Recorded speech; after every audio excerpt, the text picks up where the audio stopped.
Okay, we're going to go ahead and get started with our seminar this week. Our speaker with us today is Nada Abughazaleh. She did her undergraduate degree in biomedical engineering at Hashemite University in Jordan. And some of the research she did while she was there was using mesenchymal cells as a cell-based therapy for orthopedic applications. She did her master's degree in biomedical engineering here at the University of Calgary in Dr. Herzog's lab, and her master's thesis looked at changes in synovial fluid proteins and PRG4 following intense muscular loading of the rabbit knee. And now she's currently a PhD candidate in biomedical engineering, also at the University of Calgary and also in Dr. Herzog's lab.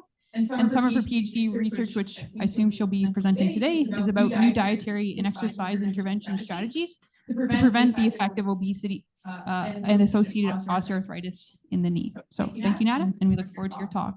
Thank you so much, Jackie, for the introduction, and thank you all for coming. So as Jackie mentioned, today I'll be walking you through our journey on exploring. There's an echo. Okay, sorry. Okay.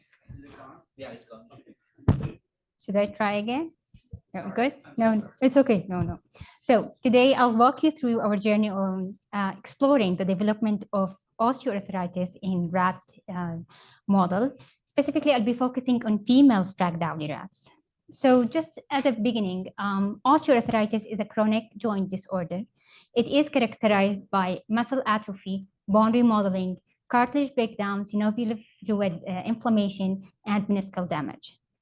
It is estimated that 15% of the global population over the age of 30 will develop OA. OA is characterized by pain, swelling, and stiffness in the joint that reduce the ability of moving and reduce the quality of life for the patients. So there are lots of risk factors for osteoarthritis. Some of them are obesity, aging, trauma, and genetic. Today, I'll be focusing on a specific phenotype of OA called metabolic OA, where we focus or trying to associate development of osteoarthritis with obesity and metabolic syndrome. So how is obesity related to metabolic syndrome and OA development? Previous studies done were proposed that the increase in body fat in human would increase the mechanical stress and mechanical loading in weight-bearing joints. However, this did not explain or fully explain the development of OA in non-weight-bearing joints, such as fingers and hands. So recent study suggested that there is a low-level systemic inflammation associated with obesity and metabolic syndrome. The sources of this systemic inflammation proposed to be first, the adipose tissue inflammation. So consuming a high-fat, high-sucrose diet will cause the adipocyte to increase in size, resulting in reduced oxygen supplies, more macrophages infiltration in the adipose tissue, and increased pro-inflammatory cytokines. Also, obesity is associated with increased circulation of free fatty acids. The other potential factor that contributes to the systemic inflammation is the dysbiosis of the gut microbiota. So dysbiosis means that in human and even in rats, there is a balance between what we call good and bad bacteria. And when consuming a diet that is high in fat, high in sugar, low in fiber, this balance between the bacteria become not very balanced, so causing an intestinal inflammation. This results in reducing the tight junction between the epithelial cells and causing the bacteria and its byproduct to leak into the system. This leak will cause a systemic inflammation. So, metabolic syndrome is a cluster of risk factors. Obesity is one of them. These risk factors are obesity, insulin resistance, high triglyceride, and low level of high-density lipoprotein, and hypertension. So in human, having 3 out of these 5 risk factors will characterize the person of having metabolic syndrome. So metabolic syndrome and obesity are associated together and are suggested to cause a low-level systemic inflammation. So to understand the relationship between obesity and osteoarthritis, in our lab, we developed a diet-induced obesity model where we feed rat high-fat, high-sucrose diet for a certain period of time. And we chose to use a Sprague Dawley rats, basically male. We feed them this diet for a certain period of time, and then try to investigate the development of obesity and metabolic syndrome. We assess that by measuring the changes in body composition, body weight, blood glucose, lipid profile, and dysbiosis in the gut microbiota, as well as the inflammation and adipose tissue. After that, we collect all the joints, shoulder, hip, and knee joints, and look carefully using histology about the degeneration effect of the high-fat sucrose diet. So previous studies done in our lab by Collins et al. Found that feeding male rats high-fat, high-sucrose diet for 12 weeks induced what she called it OA-like degeneration in the shoulder and in the knee joints. After that, Rios et al., also from our lab, tried to introduce some type of intervention to slow down the effect or at least protect the joint from the effect of the high-fat sucrose diet. Her intervention were fiber, prebiotic fiber supplementation, specifically oligofructose, and exercise, and a combination of both. And she found that introducing fiber and exercise would protect knee joints from OA degeneration associated with consuming high-fat sucrose diet. So by that, we have a great model. It's working. We can see the changes in the joint with consuming high-fat sucrose diet. So we're focusing now in the more interesting questions, such as, do we have like the timing of the intervention? If we change this timing, would we see a different result in the rats or not? And most importantly is changes in the female rats. Do we expect to see similar changes if we fed the rat similar type of diet for the same period of time? Do we see degeneration in their shoulder and knee joints similar to what we see in male rats or not? So as a start, what we did is we get 12-week-old male Sprague Dawley rats and randomize them into 3 groups, high-fat chow and an intervention group where we introduced fiber, but a different timing, and looked at joint degeneration for these groups.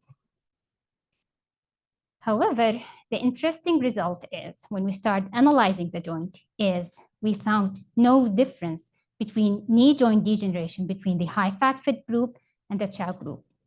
So this raised the question, what's the problem? Why we don't see knee joint degeneration while we're using the same type of rat, same strain, from the same source, giving him the high-fat sucrose diet for the same duration? So to answer this question, what we did is we went back to the previous study done in our lab and took the knee joints and analyzed them very carefully and tried to distinguish between different types of lesions that we see. So we took rats from previous study consuming high-fat sucrose diet and chow, and we looked at specific lesions they developed. And we found that there are 2 types of lesion that we can clearly distinguish between them in the knee joints. The first one, we call it a typical lesion, which is what's usually reported in in rat and mice joints working with osteoarthritis. The other one is a non-typical lesion that can mask the effect of the high-fat sucrose diet and or even mask the typical or classical joint degeneration that we usually see. So the other important question that rises up, can we distinguish between these lesions? Can I say that this lesion is an effect of the high-fat sucrose diet and this lesion is not? So here where we try to look carefully and characterize the specific lesion in each joint and see if it's related or it's similar to what we saw before or not. So I'll give you an example of the lesions that we usually see and how we classify them into typical, classical, or non-typical.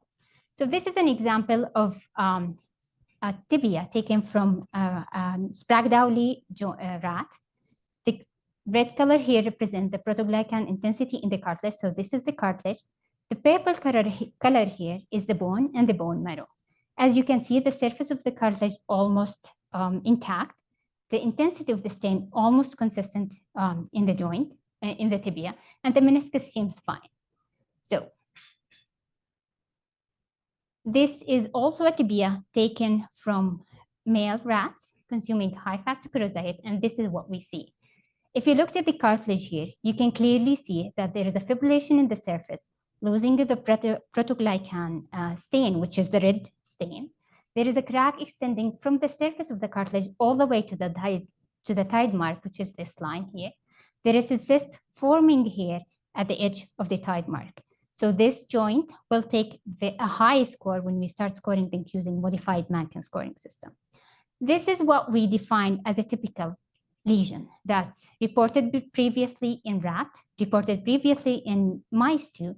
So we classify it as a typical lesion associated with OA.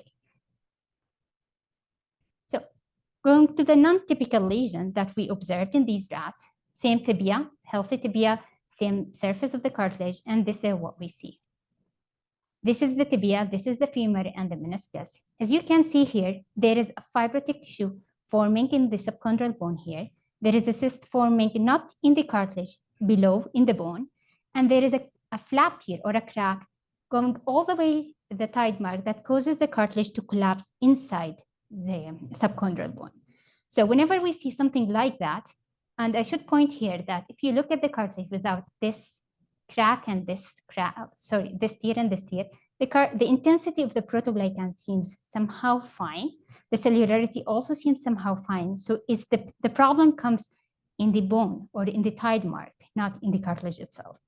However, if I score this joint, it will also get a very high score because this is the joint that cannot withstand any load and is not functioning. So by distinguishing these two types of lesion, we came up with a new scoring system composed of three elements. The first one is the typical score, where we score the classical joint degeneration that we observe. The non-typical score, which is the bone lesion degeneration that we see. And finally, total OA score, will we combine total OA, typical OA with non-typical OA in one score and give an overall estimation of the joint degeneration. So going back to the 12-week-old male rats that we got to investigate the effect of the intervention, and we switched to a new thing. So this is the initial result that we got. No difference between chow and high-fat sucrose group here. We used the new scoring system, and this is what we got. For the typical or classical degeneration that we see, clearly there is a significant increase in rats consuming a high-fat, high-sucrose diet compared to chow-fed rats. However, if we look at the non-typical lesions, which is the bone lesions, you can see that both rats from both groups had similar joint degeneration indicated by similar non-typical score. So we established a new scoring system that can distinguish between classical joint degeneration that's observed before in OA and the new lesion that we think is related to age. Because previous study done investigating these type of lesion where the first study was done on 1984, and they said it's somehow an age-related degeneration that we expect to see in all rats regarding of the diet. So going back to also the interesting questions that we started with, I'll focus here on the female rat, and this is my core, most important thing in my presentation. So we're going now to use this new scoring system to assess shoulder and knee joint degeneration in female Sprague Dawley rats. We're going to see if these rats will develop metabolic syndrome, will they develop joint degeneration in both shoulders and knee joints, and all joints. We're going to also see if all joints are affected. And then your questions after using the scoring system arise, which is, do we see these bone lesions also in female rats, or it's something that we also only observed in male rats? Okay. So it's worth mentioning that most studies done on OA, or most OA models, were done in male rats. The justification for that was that female rats are less prone to weight gain, so we can see less, we can detect obesity less effectively in female rats. They have unstable hormone profile, which can cause variability in the results. They have smaller size, so the amount of tissue we collect from them and investigate it will be less. And we can always generalize the result we take from male rats and apply it to female rats, which we know now is not right, it's not true. So after this long introduction, I'll come to the objective of this project, which we want to investigate the development of metabolic OA in female Sprague Dawley rats while fed similar type of diet that we fed for male rats. We also want to investigate shoulder and knee joint degeneration in these rats and see if they will develop bone lesions similar to what we see in males. Okay, so as I said, we use the new developed scoring system where the first score will be the typical OA, where we're going to assess cartilage structure, changes in cellularity, and protoglycan depletion, and tide marks. So all these were related to the cartilage only. And then we're going to assess non-typical score using, So this is the typical score. We're going to assess the cartilage and the degeneration in the cartilage. We're going also to assess non-typical score, which is comprised of the cartilage above the bone lesion. So we're going to score this specifically, this region of the cartilage above the bone lesion and the bone lesion developed in here in the subchondral bone. So the cyst, what we call it local thickening or protoglycan rich area, and combine them as a non-typical score. And finally, a total OA score, which is comprised of typical OA and non-typical OA. So to do that, we got 12-week-old female rats, randomized them into two groups. The first one is a chow-fed group, and the other one is a high-fat sucrose group. So they all started at 12 weeks. The high-fat sucrose group was fed high-fat, high-sucrose diet, exactly similar to the male rats, same diet, and fed for 12 weeks. Both groups will be sacrificed at 24 weeks. Joints will be collected, hip, shoulder, and knee joints will be collected, and using histology, we're going to investigate the degeneration we see in joints. So we also assess changes in body composition, the percentage of fat, percentage of lean body mass, changes in weight, lipid profile, triglyceride, and cholesterol, and shoulder and knee joint degeneration. So when we collected the joints, we cleaned them from excess muscle, then we decalcified them, embed them in paraffin wax, cut them with a microtome into sagittal section with 10 micron thickness. We stain them with hemotoxin and fast green and safranin O. Okay. For the result, we saw that rats consuming a high-fat sucrose diet for 12 weeks had significantly higher body weight indicated here compared to the chow-fed group. We also saw that these rats had higher percentage of body fat compared and less body lean compared to the other chow group. To investigate the development of insulin resistance, we use an index called HOMO-IR, where a higher HOMO-IR means more insulin resistance. And as you can see from the graph, you can see that there is a significant increase in rats fed the high-fat sucrose diet in HOMO-IR, which indicate more insulin resistance compared to the chow group. We also found that rats fed the high-fat sucrose group had significantly higher or significant increase in the triglyceride serum level compared to the chow-fed group, and also in cholesterol levels. Okay, going to the interesting result about knee and shoulder joint. Let's start with the knee joint. And as I said, we're going to use the new scoring system assessing typical OA here. And this is what we got for these female rats. There is a significant increase in classical or typical OA degeneration between the high-fat sucrose group and the chow-fed group. However, if we looked at the shoulder joint, you can see here that these two groups had almost similar OA degeneration. So they have almost similar OA degeneration indicated by lower score. So the higher the OA score indicated more degeneration in the joint. So we're assessing the non-typical score, and I thought it would be interesting to show you some images of type of lesion that we observed in female rats. So this is the knee joint, this is the femur, bone, this is the subchondral bone and the bone marrow here, surface of the cartilage. And this is the humerus in the shoulder, and this is the scapula. These present a normal, healthy joints, as you can see by looking at the surface of the cartilage and the bone. This is an example of the lesion we see in female rats in the knee joints.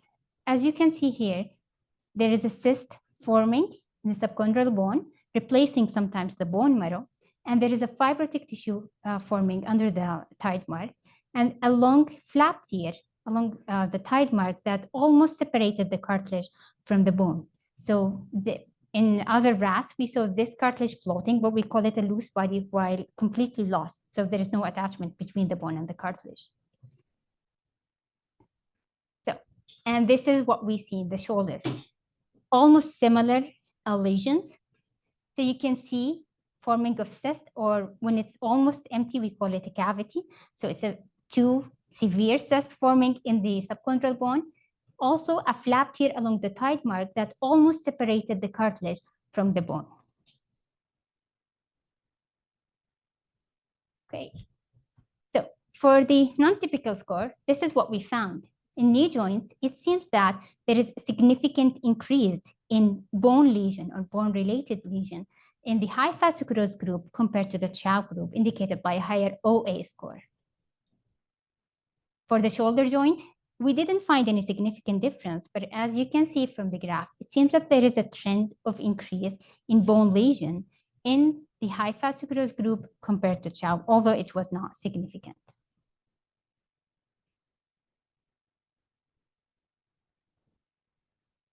So for the total OA, as I said, it's a combination of typical lesions and non-typical lesions combined together. So we, as a total OA score, we found that there is a difference only in knee joints between chow fit group and high-fat sucrose group, but not in the shoulder joint. And this is the final results. Okay, so the increase in body weight, lipid profile, and the significant increase in HOMO-IR indicated that these rats indeed develop obesity and metabolic syndrome. As I said before, so having 3 out of these 5 risk factors will identify someone to have having metabolic syndrome. So we think that female rats fit this type of diet for this duration, increase their body fat, and they develop metabolic syndrome. So we expect to see a systemic inflammation in these rats. So they developed obesity. We measure that by changing in body fat and body weight. Insulin resistant using the HOMO-IR results, and the high triglyceride levels were higher in the high-fat sucrose group compared to the chow group. Okay, so the idea of systemic inflammation, obesity, and metabolic syndrome will propose that there is a systemic inflammation affecting all joints in the body. However, we didn't see that this systemic inflammation affected shoulder and knee joints. We only saw that the OA score was higher in knee joints, not in shoulder joints. This indicates that shoulder joints are relatively protected from the degeneration compared to knee joints. So why do we see this? We don't know, but we have some speculation and proposed factor that we think should be investigated more to know the effect of the systemic inflammation in the joint. So the first one will be the muscle strength and coordination. So we know that changes in muscle integrity will affect OA development, and this has been shown in previous study. So consuming a high-fat sucrose diet will increase fat infiltration and fibrosis in some muscle, but not in other muscle. So we think that maybe the rotary cuff muscle are less affected by this high-fat sucrose diet compared to the quadricep muscle, for example, in the knee joint. So the muscles around the knee joints are more affected. So this is less stability and then developing OA compared to the shoulder joint. The other factor that we think is also important to investigate is the presence of the fat pad in the knee joints. So as I said before, we think that adipose tissue contributes to the systemic inflammation. And then we think also that presence of any type of adipose tissue within the joint will maybe increase the local inflammation of the joint. So looking at the knee joints with the fat pad and with increase, with obesity, we think that the fat pad may increase the local inflammation in the knee joints, and then we see OA development. So for the bone lesion, which is also was very interesting result, we see that both shoulder and knee joint developed bone lesion in the female rat. There was no significant difference between the development of bone lesion between shoulder and knee joints. So, and what's interesting here is we also saw that this bone lesion is associated with the type of diet the rat's consuming in female rats, not in male rats. So it seems that the high-fat sucrose diet would affect the progression of this bone lesion in a way or another in female, not in male rats. And it's somehow more pronounced in the knee joints. Maybe if we get more number of rats, we can see that more clearly that knee joints will develop more bone lesion compared to shoulder joints. So the exact mechanism on how these bone lesions developed is not known. Some previous study suggested that it's the environmental factor or genetic, but exactly why do we see this? We don't know. But what we know now is it's somehow age-related problem, and we can see it in both male and female rats. So also seeing that these bone lesions are associated with the high-fat sucrose diet only in female rats would maybe suggest that the pathway of developing these bone lesions is somehow different in female compared to male rats. So in conclusion, I think female rats are can be used as a good model for diet-induced obesity. They developed obesity, they developed metabolic syndrome. We also found that shoulder joints are relatively protected from the degeneration compared to the knee joints. And the bone lesion developed in both knee joints and shoulder joints in both male and female rats. So by that, I'll end my presentation and happy to take any questions.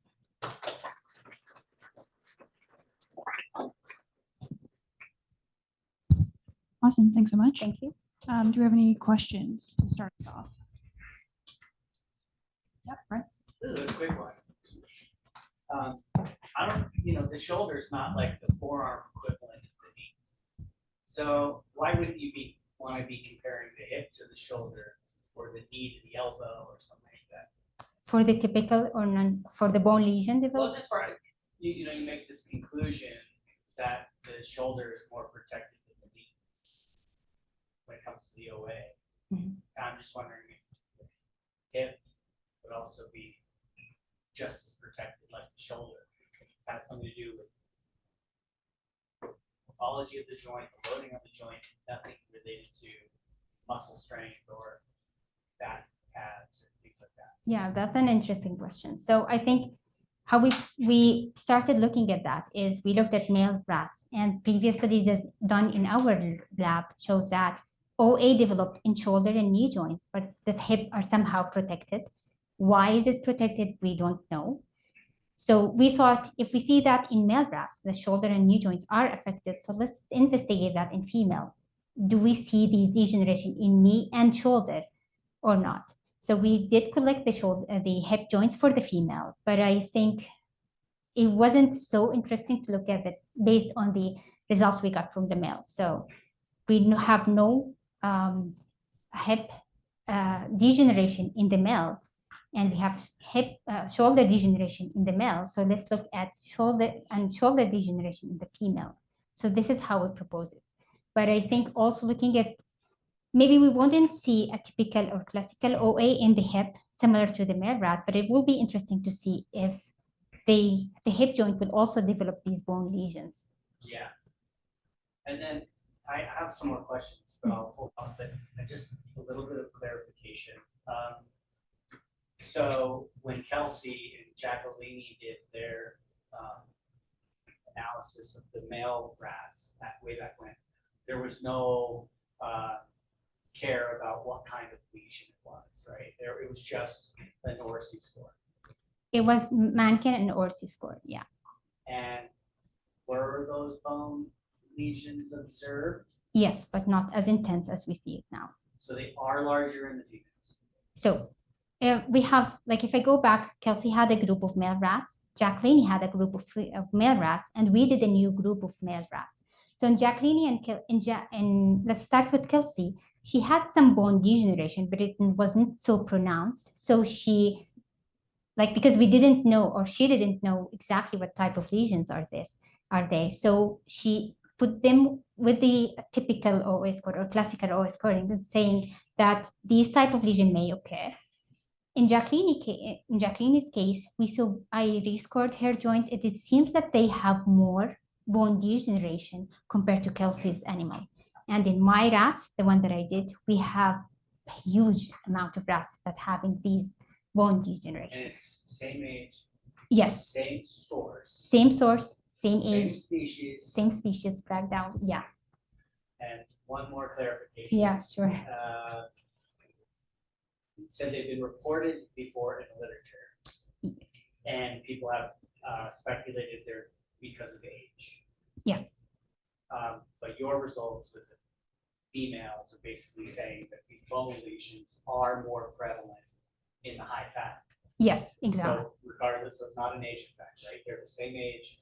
And so the differences that you're seeing with the females, it's all because of the diet. Well, I wouldn't say it's only because of the diet. I would say that the type of diet these rats consume accelerate the progression of these of these bone lesions. So you think you'd see them in the control animals if you age them a little bit? yes, yeah, and this is the next step. So we had female rats at 12 weeks old, at 24 weeks old, and the 36-week old, and they start cutting and analyzing these joints. And it seems that the 36-week, we do see these lesions in the shoulder and in the bone more pronounced compared to 24 weeks. So it's an age-related, but I think the diet would play a role in the progression or the speed of progression of this disease in female rats. Okay, thanks. Any other questions? Venus? Nice presentation. At some point, when you said that female rats were not used, it's because they are less prone to weight gain. Is this correct? Like, did you see that they are less prone to weight? And is this correct in a human? Because I feel like yeah, so in rats, yes, we did see that. So we had male rats and female rats. And let's talk about the baseline. So the baseline for a chow male rat was around 400 grams. And it reached, with the high fat sucrose diet, some rats reached around a kilo, like 100 grams. So they were pretty fat. Same diet, same age, same everything for female. They started with around 250 grams. And with the high fat sucrose diet, the highest that I saw was 400. So it seems, even though they're consuming same type of diet, I don't know, their maybe metabolic system is different. So they don't gain that much of weight compared to male rat. However, having said that, I can say that we established obesity in female rats because comparing the body fat of chow and high fat, we can see a clear difference between them. For human, it's like, we know that like in human, around 35% of a woman body would be fat compared to around 25 in men. But the distribution of fat is different between male and between human, like male and female in humans. So I think this may influence the way we look at obesity. So female seems to, in human, yes, they seems to store fat around the hip compared to male or men, where they like store fat in visceral around their organs, like compared to female rats. Other questions? In one of your slides, you showed that the score for the OA score for shoulder and the knee, and if I saw it correctly, it looked like the Chow score for shoulder was way lower than the Chow score for the knee. So for typical, or I think it was before that. Well, so this is the first score for female rats, the typical score, knee and shoulder, and this is for non-typical. No, I think it was another one. Was there another one? This total. Okay, then I saw it wrongly because I thought that there's the Chow scores for shoulder was much lower than the knee. It's not the case. No, so it seems that knee joints are more affected by the diet, so they develop OA more pronounced compared to shoulder joint in female rats. And another very nice question: what is the effect of lesion function? If I have some sort of lesion, is it going to be pain for me? Is it going to be functional dysfunction, what is the effect of that for the animal in this case? So these type of lesion, like we didn't do any pain or behavioral assessment for these rats, but just by looking at these joints, like the cartilage is somehow a cushion that can withstand the load when like rats or human moves. So with these type of lesion, the bone is completely replaced by cyst and fibrotic tissue, and the cartilage is completely somehow collapsed in the cartilage or separated. So these joints are not functioning. So if I want to say, like, if this joint is good or bad, it's so bad. So if we didn't separate typical and non-typical, these joints will get a very high score, which indicate a very high OA degeneration. So does that mean loss of function? Yes, we would And expect pain, or- a loss of function and pain. So I'm not sure if we can compare this to human, but cyst and fibrotic tissue in the bone has been like shown in human with MRI images. However, these cyst and fibrotic tissue in human appeared at a later stage of OA and associated with pain and dysfunction of the joints for human. There's similarity between these lesions between human and rats. However, I can't say it's the same. But if I want to compare pain and behavioral like analysis for human and rat, I would say that these rats who have these bone lesions would have pain and would not function properly. Yep, Chris. How much do you think changes in osteoarthritis are because of inflammation versus joints are painful, they don't want to use them, they don't put any stress on the joints, or maybe they're heavier and so mechanically the joints are under extra stress? So, like, how much do you think it's just inflammation because of, I don't know, I've heard you talk about like gut and things like that, instead of mechanical or behavioral differences of the rats when they become really fat? So I think that the inflammation will onset or maybe help progress the OA development in the joints. However, like the increase in weight and increase in like mechanical stress would be more, I think it would be more effective compared to the systemic inflammation. We didn't assess the local inflammation of these joints, so we don't know exactly if they do have local inflammation inside the joint or not. But I would expect that heavier rats will have more problem moving freely compared to like smaller rats. Thanks for your talk. What do these rats do? Like when you're watching them, and sorry, you mentioned that the joint just wouldn't be effective. Can you tell, like, do they not move? Would you be able to differentiate between that lesion versus non-typical? Yeah, that's a great question. So like we put two rats in one cage, so they don't have a big space to move. But what we notice is with more weight gain, they become less active. But we didn't see that there is, like, personally, I didn't check which rat moves more or not, because we didn't know which rat has OA or not. So overall, I felt that female rats moved more, were more active, regardless if they're fat or not, compared to male rats. Even if they're fat or thin, they seem to move less, are less active. And they, as I said, they don't have a lot of space, so I can't track if this one is moving more or like actively more or not. Right. Yeah, I guess if you wanted to, you can't understand a rat's pain, obviously, but presumably if they're moving less, maybe it's because they're more uncomfortable. Yes, that's a possibility. And I think like for future studies, I think it's very important to assess pain and like movement behavior for these rats, because it will give us an indication of how painful are these lesions and how it's affecting the rat's movement. Yeah. Can we put a little accelerometer? That's a good idea. We can try.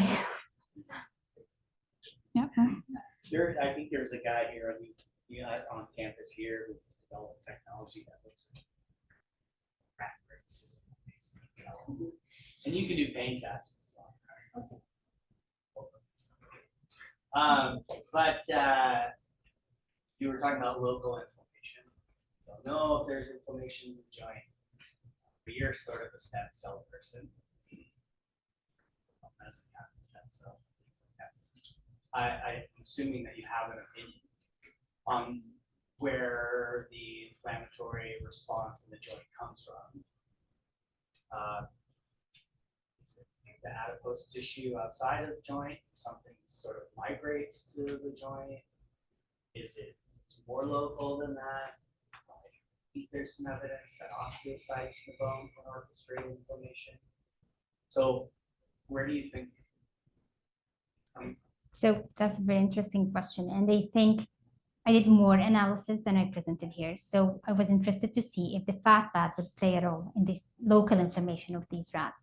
So what we did is we took the fat pad of these rats and analyzed it for hypertrophy and hyperplasia, increase in size, and for fibrosis, because in previous study, increase in fibrosis was related to more inflammation and joint degeneration in the joints. And we found that with this type of diet for this duration, there is no increase in fibrosis at all compared in the high fat group compared to chow.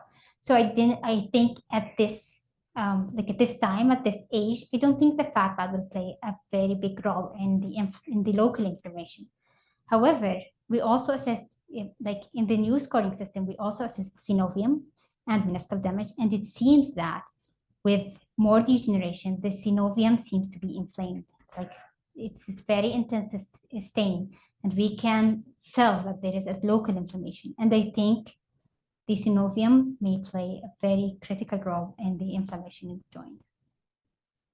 I could see that if you're talking about the articular cartilage in the typical OA assessments. Yes. But I don't really know. I don't know enough to know how the synovium sort of would make its way into the subchondral bone. Yeah. So in human, as I said, we can't compare completely with like the lesion we see here with human, but there are some similarity. So in human, it was suggested that these bone lesions somehow develop by they proposed two methods. The first one is the inflammation within the synovial fluid coming from the synovium. When there is less cartilage, more cracks, this inflammation or this inflammatory factor will leak into the bone and cause these inflammation, like within the bone.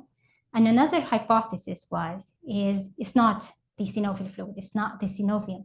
It's with less cartilage, more load has been applied to the bone, and then the inflammation is coming from the bone itself. It's not from the synovial fluid, or it's not from the joint cavity. It's coming from the bone itself and going all the way up. Can I just keep talking? Yeah. Some of the histology slices, the articular cartilage looks really pretty. It's like you see this cyst, and it really looks like the joint just collapses. Kind of makes me think that in this case, it's like a bone up. It has nothing to do with synovium, nothing to do with degeneration of the articular cartilage. Something's happening in the bone, and then when you do localized scoring on the quality of their articular cartilage, is that quite low as well? Oh, sorry, what do you When mean? you look at the proteoglycan content of the cartilage, the staining, is there less proteoglycan in the articular cartilage? So as you said, for the non-typical score, we looked at the cartilage. I can't say it's normal, but I can't say it's severe. So the protoglycan intensity is fine. The cellularity is fine. It's as you said that it seems that this lesions start at the tide mark, where we see big cyst and fissure and like thickening, which we call local thickening, or what Ruth Thickening of the tide mark. Thickening of what we call it like maybe you can show it here. So can you see this? So if we assume that this is the tide mark, there is a protoglycan rich area just below the tide mark where it's stained very intense red and spread all the way from the tide mark down to the subchondral bone. So we think that this is where this non-typical score or non-typical lesion initiated. Because what Ruth did is she tracked this local thickening in multiple slides in multiple rats, and it seems we see a pattern. So it started like this without the flap here, more big protoglycan rich area. Then we see fissures around the tide mark. Then a crack all the way until it reaches the other side and separate the whole cartilage with this new area. We don't know what type of cells are there, but we think it's maybe swollen chondrocytes. So I would agree with you. I think for the bone lesion, it is like, it's not the synovial fluid. It's not the synovium. It's something happening within the tide mark, subchondral bone, and this area. Do you think we should be calling it OA? I mean, you might be missing, like, you could be calling it the Nada lesion, or you could be developing the Nada score or something like that. I'm just wondering if we should be calling it OA. So, like, I think the distinguishing between different type of lesion is important to assess the effect of the diet. However, at the end, if we want to look at this joint and say, is this a functioning joint or not? Does this rat, or if we did this in human, had swelling, pain, reduce of movement? I would say yes. So at the end, I would say these rats have OA, but the development of a specific type of OA. So maybe this is a specific phenotype of OA, new thing. It's not a metabolic OA as we expected. But at the end, I would say, as long as the joint is not functioning, it can't withstand load, I would call it OA, yeah. Tim? You mentioned that one of the hypotheses of this bone cyst formation is that it's coming from in the bone, and that I think you said that the joint becomes, as the cartilage thins and you load it, get this transfer of force into the bone, and that sets up this angry bone scenario. But have you looked at non-weight bearing joints like the jaw or something to see if you see that kind of bone lesion formation? So, like, I didn't look, but in the literature, it seems that in human, it's referred as, can't remember the exact name for this bone degeneration. I think it's osteochondrosis. So in human, there are some human like diagnosed with osteochondrosis in different type of bone. But the development of these degeneration, I don't know how. So I think it appears in the, as you said, in the jaw. And what's interesting about it, in human, it appears in children and adolescents, not in like old people. So I didn't look at different type of joint, but I would expect that a rat who has this type of lesion in the shoulder or knee joint would have it somewhere else in the bone. So it's due to systemic effects, and unless they really grind the teeth when they're eating. I don't think it's also the systemic inflammation, because if we say it's the systemic inflammation, we should see it more in obese rat because they assume they have more systemic inflammation. But we see these bone lesions in both, I'm talking about male now, in both chow, fed, and high fat. So it doesn't seem to be related to systemic inflammation. I would relate it more to maybe genetic or environmental factors. I don't know. Just a question about the knee versus joint. So like I've noticed with my rats that they hang a lot from the tops of the cages. So do you think that that has anything to do with the fact that potentially the shoulders seem to be protected? And then would you expect that kind of protection, then that pattern out in the wild where rats are probably not doing a lot of like hanging from the top bars? Yeah, that's a very interesting question, because I thought at the beginning the same thing, that rotary cuff is the most movable joint. And so maybe more moving, more like blood supply, less inflammation or less bone degeneration. And I talked to a couple of like doctors about that, but I still believe that the movement of the joint or the type of and how far or how much the joint can move would affect the bone degeneration. But after talking to them, I don't think they believe that. They think that all joints should get almost similar blood supply. So with the movement or the range of motion of the joint would not affect. But I think we should investigate this more to just get a conclusive idea. And then the other thing is so all the ones from Kelsey, Jacqueline, and then your rats, were they all from the Lissart colony? The Lissart colony, like the on-campus? Yes, yeah. And do you think that those are, like, say if you were to get them from Charles River, do you think those are, this is something I've been thinking about myself, like, do you think they're the same Sprague Dawley rats? Like, is there an outbred population? So is it a separate population that started like 30 years ago and then that's diverged from, say, the Charles Rivers? Yeah, this is also another interesting idea. So we thought maybe it's a different source. But when we checked, Jacqueline got all her animals from Lasark, and mine were also from Lasark. I think Kelsey got some from Lasark and some from Charles River. So I contacted the facility and asked, so where do you get these rats from Lasark initially? They said they got it from Charles River. So it seems it's the same source. However, Dave Hart suggested that over the years, we started with outbred animals, but now what we're doing is we have siblings and we are like mating siblings together. So the odds of having these bone degeneration more becomes bigger. And I think this explains why Kelsey saw some rats with these bone degeneration. Jacqueline saw more, and I had, for example, in my fiber group, I had 8 out of 12 with these severe bone lesions. So yeah. It'd be interesting to see like the family tree, I guess. Of the Yeah. different colonies. We tried to track that, but it is Couldn't get hold of it. No, it's so hard. No. Any Not other possible. questions? No other questions? Awesome. Well, thank you very much again. Thank you.